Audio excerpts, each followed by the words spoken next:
uma das formas de exercer a autonomia é possuir um discurso sobre si mesma, discurso que se faz muito mais significativo quanto mais fundamentado no conhecimento concreto da realidade. Neuza Santos Souza.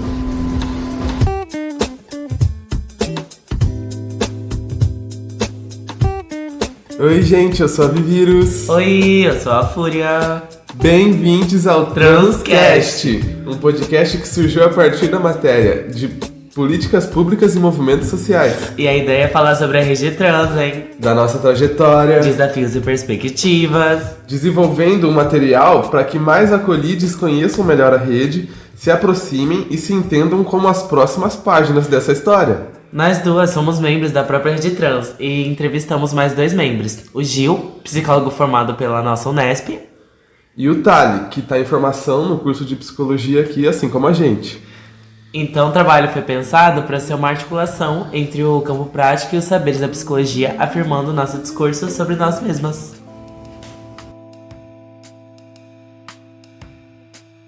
Bloco 1. Origens da Rede Trans de Assis.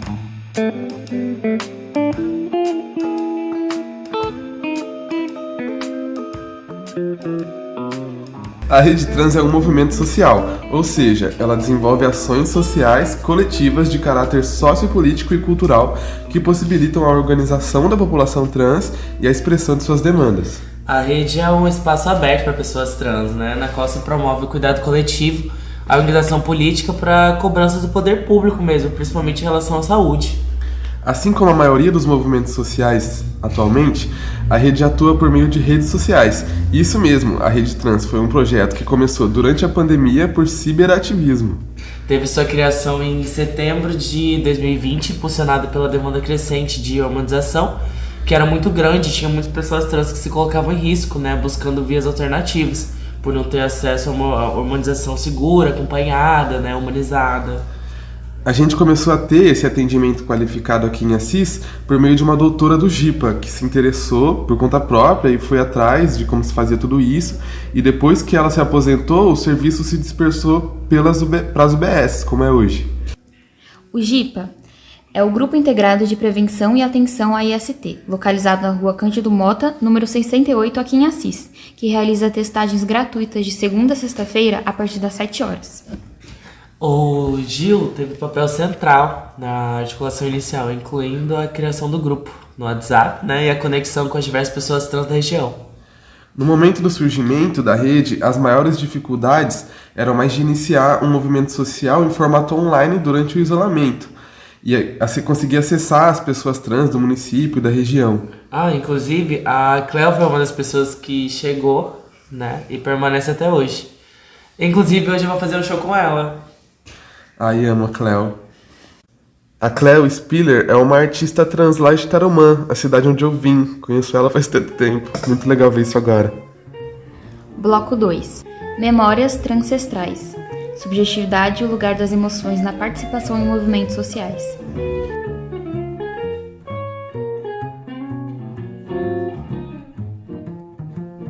Ao mesmo tempo, a Unesp estava sendo ocupada pela pauta trans, a partir de nomes como a Adriana Salles, a primeira travesti doutora do nosso campus, que conseguiu aproximar as travestis da cidade para dentro da Unesp. Travestis como a Gabriela Spanik e a Lorena, que foram também muito importantes para criar toda uma rede de proteção entre as pessoas trans e fazer todo um trabalho de hackeamento mesmo dentro da Unesp. Hoje em dia, principalmente após a pandemia, a gente percebe um apagamento de todas as histórias, do nosso território. Como, por exemplo, o evento Paremos a Transfobia, que foi muito importante para a pauta trans no nosso campus. Foi decisivo, inclusive, para o reconhecimento e conscientização do próprio Gil, que a gente entrevistou, enquanto pessoa trans, como ele nos disse, que foi meio lá que ele se deu conta de que ele era uma pessoa trans. O Paremos a Transfobia era um espaço, tipo simpósio, em que pessoas trans podiam falar sobre as próprias vivências e produções mesmo, expressar-se no âmbito afetivo e acadêmico. Nesse evento, todos os cursos do nosso campus se reuniam pelo propósito de parar a transfobia, como, por exemplo, psicologia falando de identidade, letras falando de linguagem inclusiva, biologia falando de corpo e etc. Uma união que faz falta. Hoje a gente vê a necessidade de combater o apagamento dessas histórias e de desconstruir estereótipos negativos, né? Como o da travesti barraqueira, o apagamento das transmasculinidades e aquela falsa e violenta ideia de promiscuidade, né? Esses estereótipos circulam no imaginário social e reverberam, mesmo que implicitamente, nos serviços que atendem pessoas trans, como o SUS.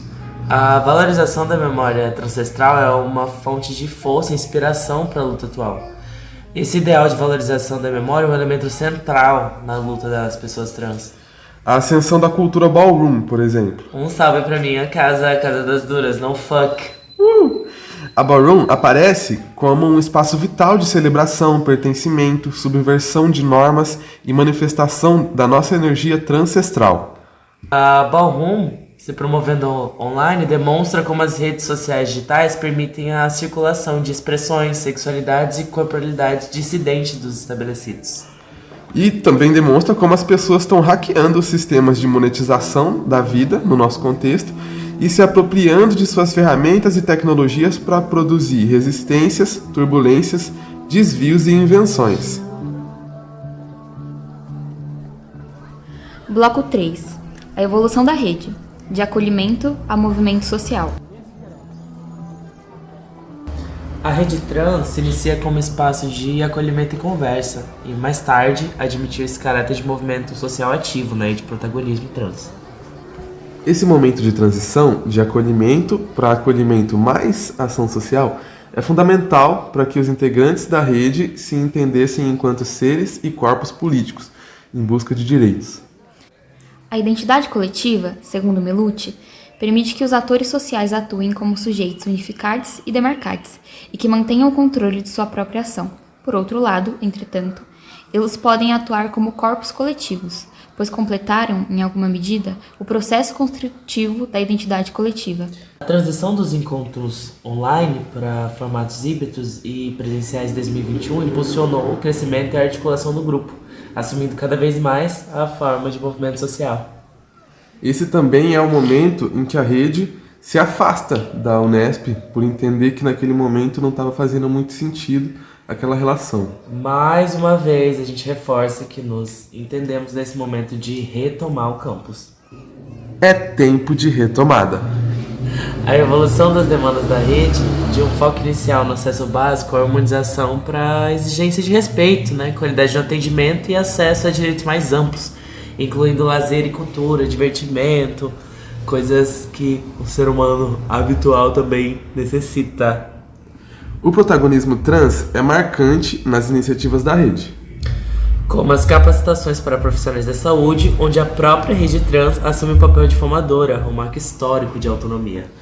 A rede trans, ao assumir esse papel de formadora, está produzindo vida num ambiente que tira vidas, o que se alinha com a luta antimanicomial e a busca por uma saúde coletiva mais humanizada. E como também eventos culturais, como a Fedita, que não só geram renda, mas também promovem mobilização regional e celebração da cultura trans, aproximando contatos do Brasil inteiro. A Fedita é a Feira da Diversidade Trans de Assis, que teve sua 5ª edição nesse ano de 2025. E esse protagonismo trans é marcante também na BAL, que é um espaço de fortalecimento, expressão, apoio e sobrevivência. A BAL é uma grande família, onde nós temos mães, pais que zelam pelas nossas casas e irmãos, irmãs e irmãs que sempre estão conosco.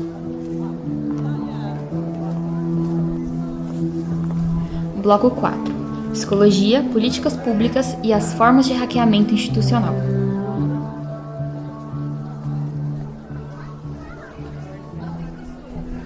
A rede trans tem uma relação intrínseca com o campo da psicologia e as políticas públicas, e com os desafios de navegar e transformar as instituições.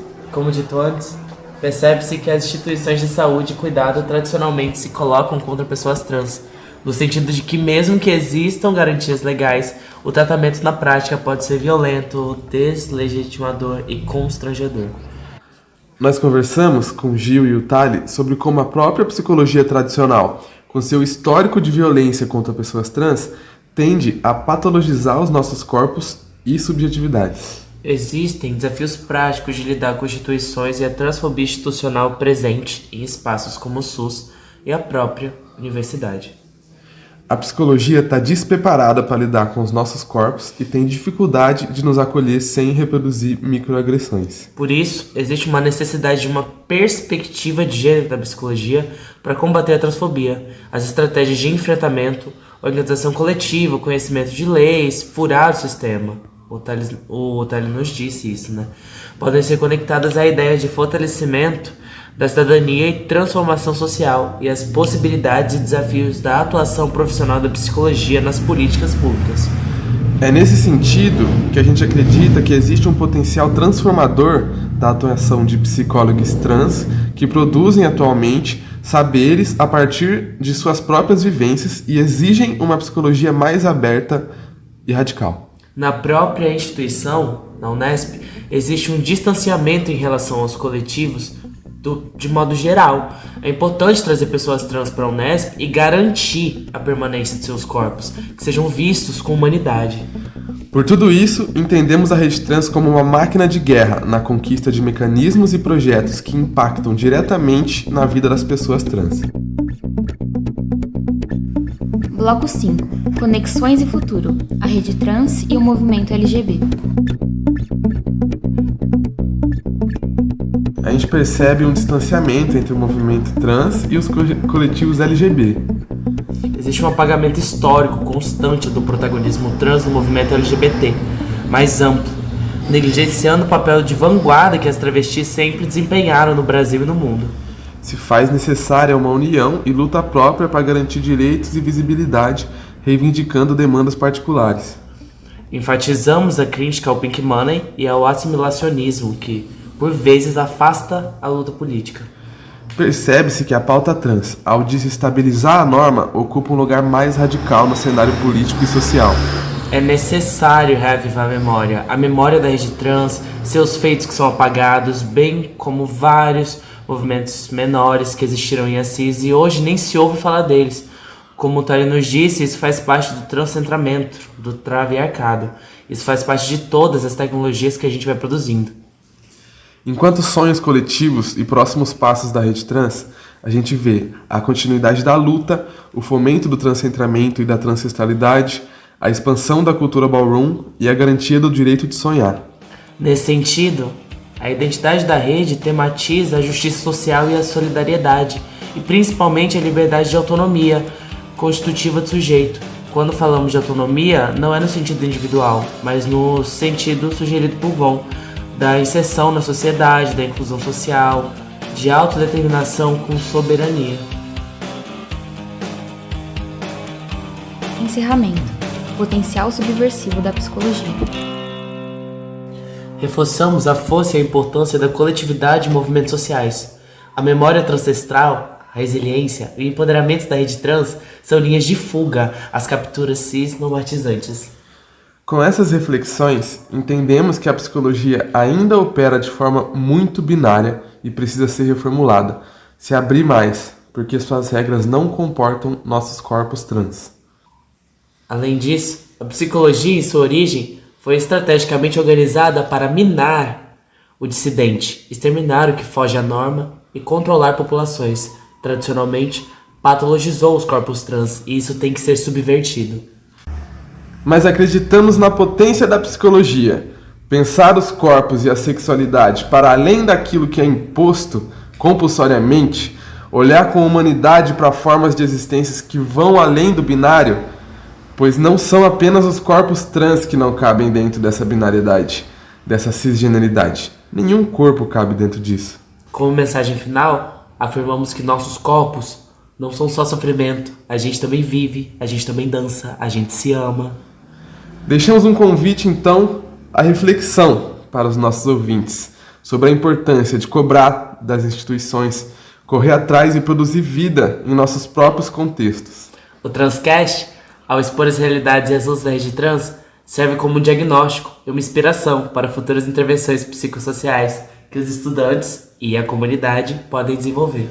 Convidamos a todos a conhecerem mais sobre a Rede Trans de Assis e suas iniciativas, principalmente pelo Instagram, Rede Trans Assis, e convidamos também a se informarem através, por exemplo, do trabalho da Sofia Fávero, uma psicóloga e travesti brasileira que tem proposto psicologias não cisnormativas. E só pra lembrar, eu sou a Fúria. Eu sou a Vivírus. E esse é o Feixe do Transcast, como a frase da Erika Hilton.